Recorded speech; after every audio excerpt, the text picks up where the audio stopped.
Alright, people, doing a bit of a throwback once again, this time going up against Tony Torkoal. So I recorded this who knows when, but the fact it was on my USB um, after the previous battle against Lionel means it had to have been sometime between now and January of this year. If I had to guess, February, sometime around there.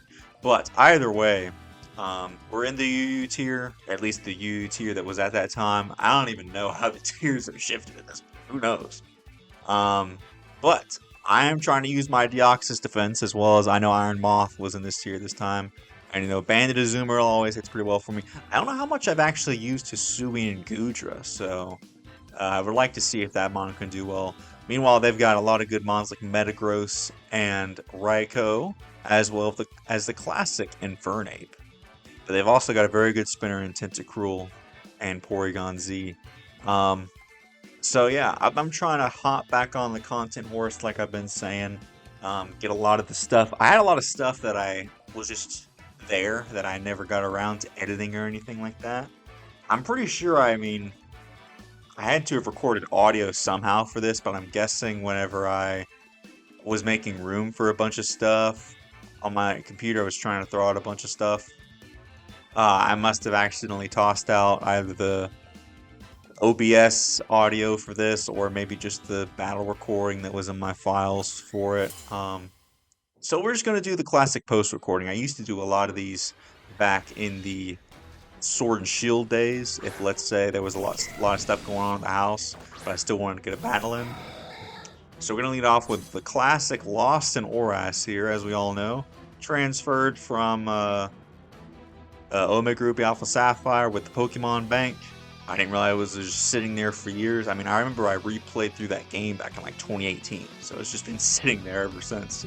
And brought it over here to set up some hazards. So I'm going to go for the spikes. I'm going for spikes versus rocks on turn 1, just because of the Metagross. It'll actually resist my Stealth Rock, so this will get 12.5% no matter what, as long as they are on the ground. And then after that, I can go for Stealth Rocks. But as you can see, I was pretty sure I was only going to get one form of hazards, as they're going to go for that big Shadow Ball on me and do 1,000,000%. So we need to get the heck out of here.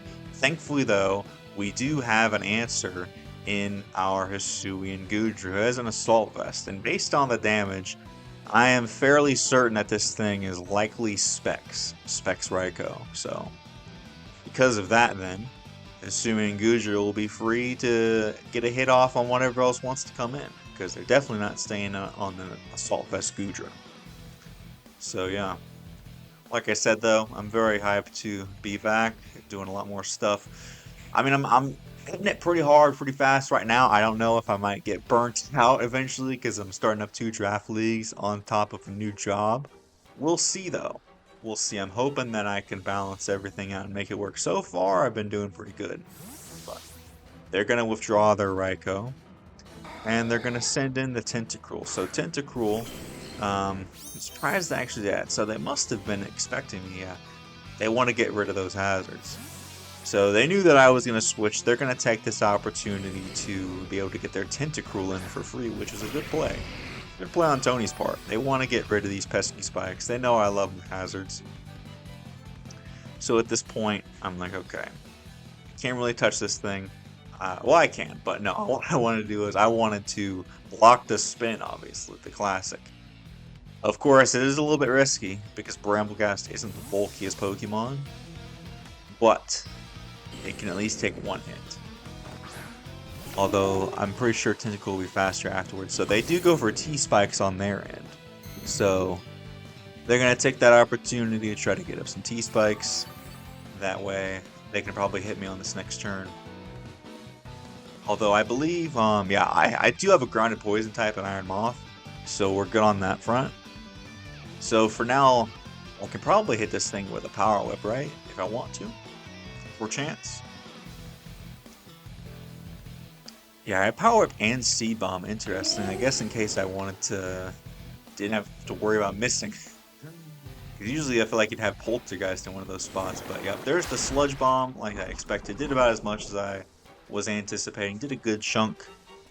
Gonna try to get out this guaranteed damage. Didn't want to miss. And look at how much that did. That's a good chunk. I don't think it's quite enough for Shadow Sneak to kill, though.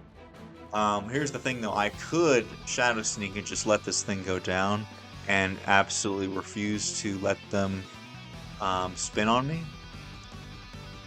Like, let's say they go for spin, then I live, and then they're 2 KO'd. So they actually go for protect. They're really trying to stall me out, which is crazy. Like, what if they didn't get the poison there? Well, I guess out of the way, they'd still get more Black Sludge recovery. So they're going to continue to heal here.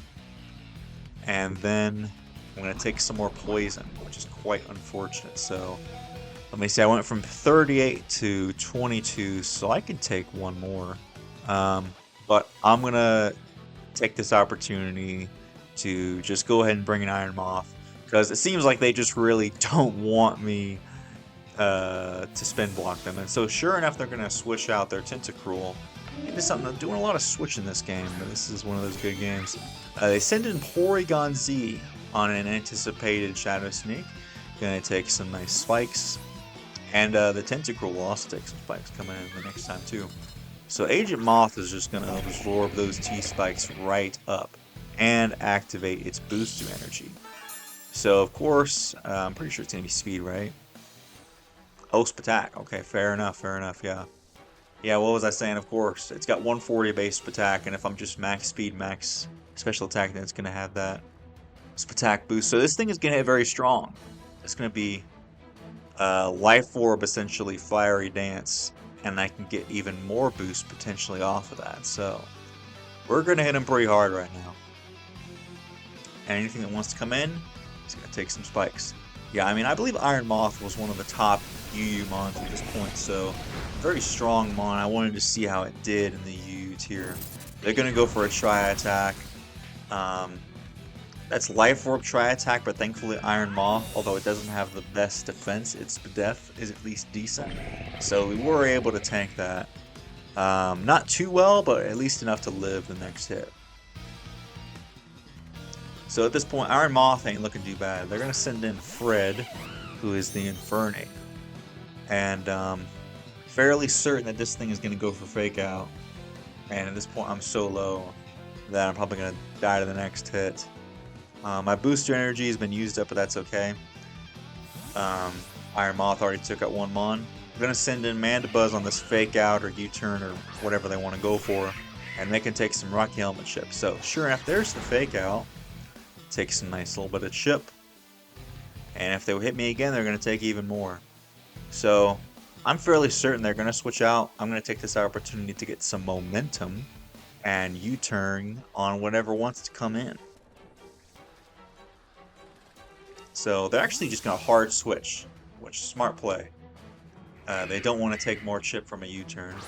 They're going to send in Tentacruel, which is excellent because now they're going to take spikes and whatever 2% chip from this U-turn they take. Yep. So Tentacruel is pretty darn low. And as long as I can outspeed it, I can kill it at this point. So Iron Moth probably kills this thing, right? Surely. I don't know if Fiery Dance will, but at the very least, Energy Ball should. But at least it seems like I'm second guessing it. I feel like that's the right play. Because Ramblin' Man is just going to get poisoned. And I want to try to avoid that at all costs. Lost in Oras would be interesting. I'm pretty sure. Yep, there we go. Not sure what I was thinking there in the moment, but I can tell you right now, even in my rusty state, Iron Moth is definitely the play. Kill these spikes and see if we can get our potential Stealth Rock up later. Fiery Dance is a little crazy. I think I must have been calculating to see how much it did, but I guarantee it probably doesn't kill. Although I could also be anticipating them to switch into, let's say, I'm going for an Agility? That's crazy, bro. I thought I would have just, I guess I was anticipating them to switch out into Infernape again. They go for T-Spikes. So I really need to keep this Iron Moth alive, or else something's going to get poisoned. I could go into either Mandibuzz or something else and then back into it. So now we're +2 speed. Energy Ball should kill from there. And at this point, we're faster than Infernape. But I'm not really sure why I Agility there. I think I should have just attacked them. See, look, it didn't even kill. I should have just Energy Balled them. So that's not too good for me. I do still live though. It did absolutely nothing. I don't know why they didn't sludge bomb, but then again it would have been resisted. So gonna go for another energy ball there. Yeah. I'm not sure why. That was a very greedy agility on my part. Because they're just gonna go back out into Inferno. I guess this at least puts some pressure on them to send out anything else. But the good news is Iron Moth came out of that exchange alive.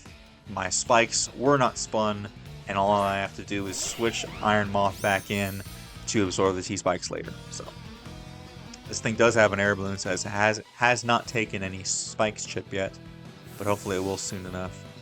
We'll see if they go for the same play here or not, because they know I'm just going to go back. Man, every single time.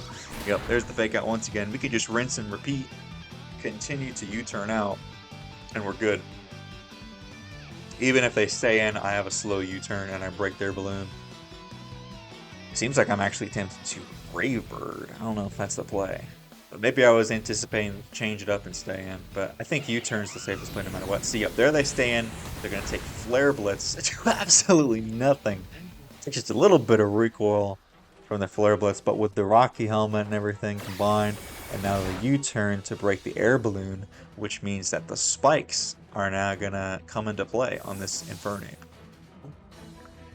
At this point, though, Iron Moth is faster. I don't have to worry about priority. If they do have priority, it's going to be Rock Punch. But the biggest thing, I just wanted to get rid of those T-spikes. But they've already shown Flare Blitz and... oh, yeah, back... yeah, I mean, man, this is one way to deal with it. Just keep on having to take Rocky Helmet chip. What a good item. What a good item. I don't think... Did I have Roost on this? It seemed like I just had Toxic, U-turn, Brave Bird. Okay, they're going to go for the knockoff there. They're tired of my Rocky Helmet, but at this point they're already so low. I mean, they died to the next Flare Blitz. So, yeah. Seems like I'm going to go for Foul Play on a potential switch, which could do a lot depending on what wants to come in on this Foul Play. No blood, no foul. I think back in the day I actually had a Mandibuzz that was named Pika B-Word. With the I and the B word made into a exclamation point. I think Shofu's Pikachu was named that, and I was like, I like that name. I based a lot of my Mons in my early days off of Shofu's nicknames. I had a Smeargle. I think his was like Van Bro, and I named mine's Bro Vinci. And then I think after that, well, I think my latest Smeargle is just Myelin, just another artist. So yeah, look at that foul play onto this Rampardos. That base 165's attack, and it's just instantly almost dead. It's in the red. So honestly, I feel like Mandibuzz might outspeed them here, unless they're Choice Scarf. In all likelihood, they're probably Choice Scarf. They could also be Life Orb. With Sheer Force, Rock Slide. I don't particularly want anything else taking any more damage. I could sack something off, like let's say the Bramblegast, because I don't think they can get rocks up with anything else at this point. I'm not sure what I want to do here, honestly. If I was me, I'd probably go Bramble. I want to have Deoxys just in case I have an opportunity to get Stealth Rocks up again. But I think I was calculating whether or not I'd be faster, and sure enough, yeah. I was looking it up to see if I was faster, and sure enough it was. Rampardos, man. Or dude's just not that fast. Mandibuzz, surprisingly faster than you might expect. So, very good Pokemon in Mandibuzz, one of the classics. Raikou comes back in. Of course, I do have the, what's it called? I have the AV Goodra to take this thing on. If they go for Aura Sphere, I know there's specs, so I can always switch out into like the Azu. As you can see though, everything on our team is chipped. The only things that are full HP are pretty much the Goodra and the Azumarill. I mean, my two biggest walls, Mandibuzz and Deoxys defense, are at half. My Bramble and Iron Moth are at like 10-20%. So even though we are up in terms of sacks and numbers, those sacks are very low, and I'm about to send in one of my Mons now to take a potential hit. They do just go for Thunderbolt though, so we eat that. And thankfully we don't get paralyzed. If I had to guess, they would probably send in the Metagross, so Flamethrower is probably a pretty good play here. If I had to say so. But this Raikou is still a massive threat. This thing can still beat me, in theory. It's very scary. I think, okay, I guess I went for Surf, just to be... I think Flamethrower would have been better. Because what else did they have? Infernape? I mean, it was so low. It would have died out of the way, so... Yeah, I went for Surf, even though I really should have gone for Flamethrower. I guess I must have forgotten how much HP Infernape had exactly. Forgot it was that low. Because otherwise, I definitely would have gone for Flamethrower. Or maybe I was trying to avoid a weakness policy. You know, this could be weakness policy Metagross. Who knows? And I was just trying to get some damage. Because, yeah, weakness policy Gross could be crazy. At this point, though, I'm just going to sack something off. See what this thing wants to do. See if it's like an agility set or if it's just like choice band knockoff or something. Send in this to scout the damage. They go for bullet punch. And, doesn't appear to be banned upon first inspection. I think I'm looking how much defensive Vs I have, maybe. No, I guess not. I'm just going to foul play. They can go for a bullet punch. I don't think I live this next hit unless it's a roll. It was a roll! There we go! So we are able to go for the foul play and take out the Metagross. Beautiful. Beautiful. So, yeah, there we go. So now all they have left is the Raikou and the Infernape. And the Infernape is almost dead. Infernape can't touch Azumarill, so Azumarill's all good. All we have to worry about is the Raikou. But I do have a trick up my sleeve. It's continuing to take Spike's chip. And I'm calculating right now, I think, how much Terra Water... Because I'm so used to Draft where I have Terra Captives, but I can actually Terra any Pokemon at any time. And I'm fairly certain that this Raikou is going to Terra at any moment. I believe they'll run Terra Ghost a lot of times. Terra Ghost Shadow Ball. I'm going to keep this Mandibuzz around for whatever reason. I think I should have sacked it off, honestly, and brought the Goodra in safely, but I guess I wanted to do a tech and get the Goodra in. In this case, it worked out because now I still have 6 Pokemon, so I still am up in sacks. I mean, it would have been either way, but it just gives me extra. So, at this point, it's going to take more Spike's chip. It's so close to death. It's so close. I just need to get rid of that air balloon earlier. So, at this point, though, Azumarill is able to wall. I'm sorry, Tony.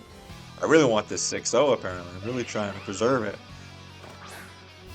So we bring in the Ozio, who at this point, yep, there's the fake out. And I believe I was calculating at this point like how much Terra Water Choice Band Aqua Jet does, and I'm pretty sure it can kill. But I think I'm just going to Aqua Jet at first, just to save it. Just in case for the next turn. Because I still don't know what that Terra is. I mean, I would have to assume that it would be Ghost. But if they're like Terra Dragon or something, then that could be a little bit more scary. Here comes the Raikou. And keep in mind, this thing outspeeds my entire team. So, I could still lose to this thing. Like, all my Mons are just very low. But I'm going to go for the Terra Water Aqua Jet. I do still have priority in Bramblegast. The battle's taking surprisingly long. It's been a good game. As here comes the Terra. What is it going to be? As it is indeed Terra Ghost, as I expected. So they're going to try it to hit everything for neutral, just about. I mean, Mandibuzz is almost dead. I'm also going to go for the Terra here. And reveal that I am indeed Terra Water. Try to power up my Aqua Jet as much as possible. Oh, and of course, this is Shine A. Same from the Battle Hub Draft League Season 3, as well as I've used it before in Sword and Shield. As, yep, that is in range for Choice Band Terra Water Aqua Jet. So, that's GG's to Tony Torkoal. I do think I had a bit of a... I had a very good matchup here. A lot of defensive, bulky Pokemon. They had more of an offensive team, so it's just one of those matchup things. But GG's to Tony. Be sure to check out their channel, and we will see you guys in the next Scarlet and Violet Wi-Fi battle. Bye-bye.